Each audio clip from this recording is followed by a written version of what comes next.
On Isiseko, nothing living remained still for long. Rivers of blue light redrew themselves beneath the moons. Islands drifted through the sky, joining and separating as bridges of woven light appeared between them. Even the great translucent trees turned their branches each night toward unfamiliar stars. To the Krelekrele, movement was not disorder. Movement was creation, still expressing itself. Every Krelekrele was born with a direction star glowing beneath the chest. It offered no destination. It brightened through movement, relationship, and expression.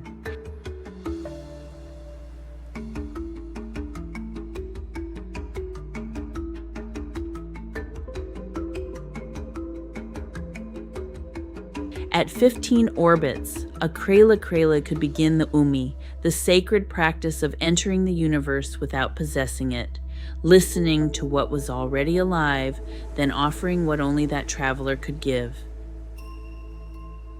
Elarna had dreamed of the Ummi since childhood. She was curious, spontaneous, and alive to possibility. She danced whenever music found her, spoke easily with strangers, and collected unfinished star maps just to imagine where they might lead. Her gift was pattern listening. She could find the hidden connection among fragments that seemed unrelated. Because it came so naturally, she assumed everyone could see what she saw. On the evening of her departure, Elarna touched the water of a constellation river, then pressed her fingers to her direction star. One point of light appeared on her unfinished map. Only one, and that was enough. Her people offered no assignment and no declaration of readiness, only warm memory lights to remind her of home. Carrying an empty vessel for the life she would gather, Elarna stepped onto the living bridge. The path illuminated beneath her foot. Ahead, the universe remained unwritten. At the edge of the known universe stood the selection station. It had been built as a launch pad, a place for the Ummi to observe possible worlds, choose an initial direction, and continue. It was never meant to reveal anyone's complete purpose, but as the known universe expanded, so did the choices on its board. Travelers began to believe they must understand every path before choosing one. A place built for departure slowly became a place of waiting. When Elarna entered the station's central chamber, she stopped beneath the celestial departure board. Above her, entire worlds shimmered into view, more possibilities than she had ever imagined. At first, the possibilities felt like freedom. Then the board kept changing. Every new world opened another future, and every future seemed to ask Elarna to decide who she would become before she had taken a single step. Worlds of water, worlds of wind, uninhabited moons, young civilizations, wounded ecosystems. Each one awakened something different inside her, yet none shone brighter than the rest. What if she misunderstood her gift? What if a world did not need her? What if someone else could offer more? What if the wrong first step carried her away from her purpose, her direction? Star flickered, and beneath her feet, something moved inside her shadow. The board did not assign destinations. It reflected possibility through the traveler's self-image. Those who trusted themselves saw open routes. Those who felt unworthy saw distant, unstable worlds. Those who believed they were unprepared often saw nothing at all. Elarna did not know this. She mistook her own uncertainty for the station's judgment, and believed it had examined her and found nothing worth selecting. So Elarna decided to wait, not forever, only until she understood herself better, only until the signal became clear, only until she was ready. The first thing Elarna placed inside her memory vessel was an invitation to music. "I'll celebrate after my route appears," she said. Then came an unfinished drawing, a bright garment saved for an important day, Meals, journeys, friendships, and ideas she would return to when she had more certainty. When I arrive, I will have time for this. She called it discipline. She believed she was sacrificing the present to secure both purpose and joy. But every postponed joy entered the vessel and gained weight. The vessel expanded into a dark sphere tethered to Elarna by a luminous cord. Beneath its obsidian surface, everything she loved remained alive but compressed. The Krelekrele called it her accumulation. As it grew, her steps slowed. Her shoulders curved beneath its pull. Her markings dimmed and time appeared upon her face before its time. The accumulation held everything that made Elarna happy, but she had stored away so much life that she could no longer remember what happiness felt like. Eventually, she forgot the girl who danced without needing a reason. She forgot that she had once been energetic, outgoing, light, and charismatic. Elarna looked at the exhausted woman inside the station and mistook her for the person she had always been. Her shadow learned her movements. It listened to her private fears and memorized every voice of disappointment. Whenever Elarna prepared to move, it leaned close and whispered, "Recalculate." She believed the voice was her own, but the shadow was a flicker, the remnant of an Ummi who had died inside the station without ever launching. Flickers did not tell travelers to abandon their dreams. They whispered something far more believable, "Not yet." When Elarna became confused, the shadow transformed into beautiful lights, constellations, arrows, apparent routes, but every shining path curved back toward the waiting benches. It was real light from a shattered direction star, possibility interpreted through fear, never tested through movement. Other travelers tried to help. "The board is only a mirror," one said. Elarna heard, "You still do not understand." "You are already authorized," said another. She thought, "They cannot see everything I still need to correct." "Choose one world and begin." She heard, "Make a careless decision." No one could steer her path for her.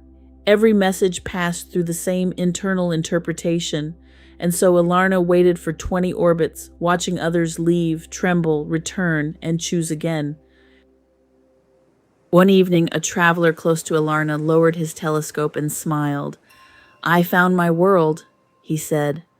Elarna wanted to celebrate with him. She truly did.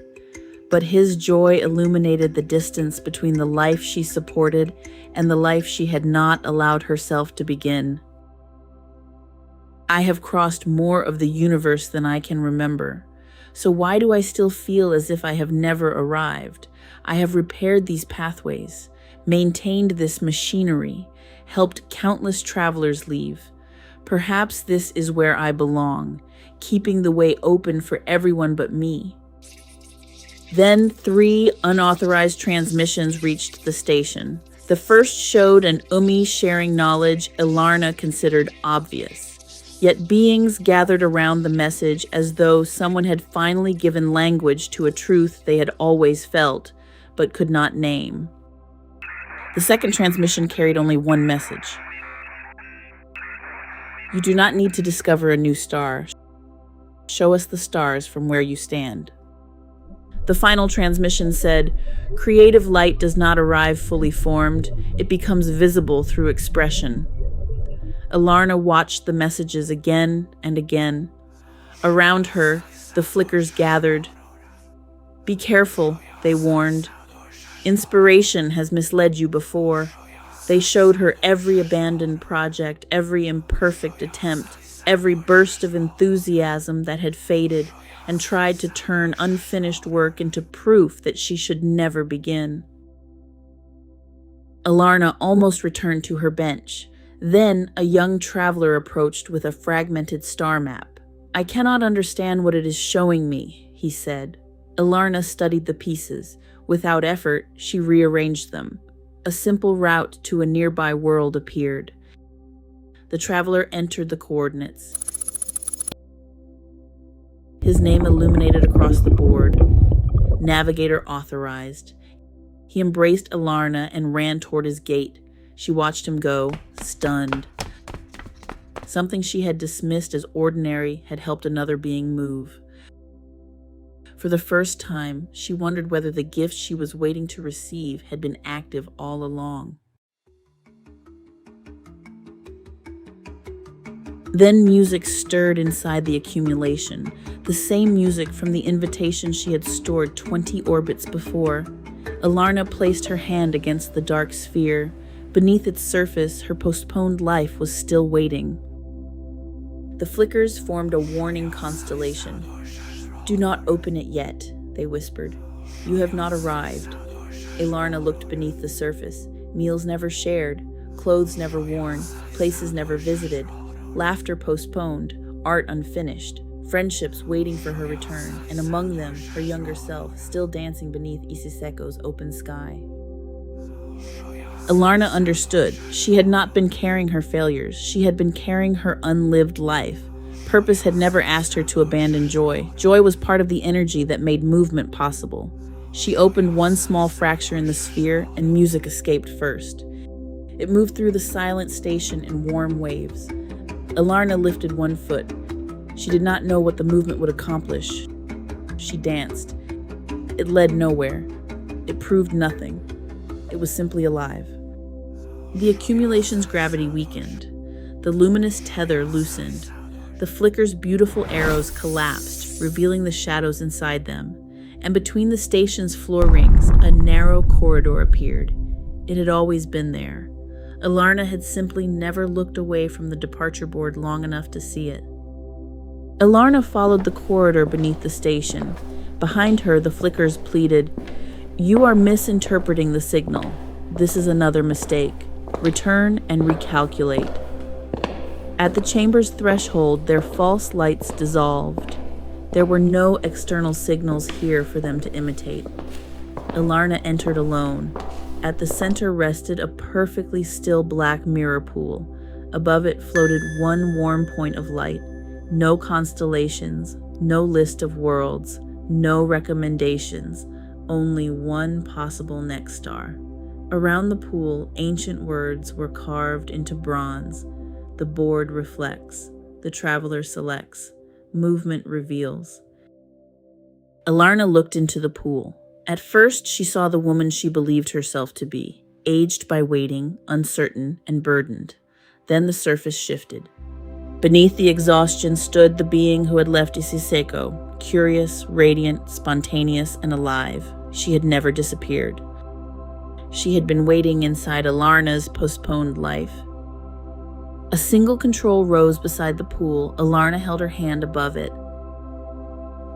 "I do not know where this path will take me," she said.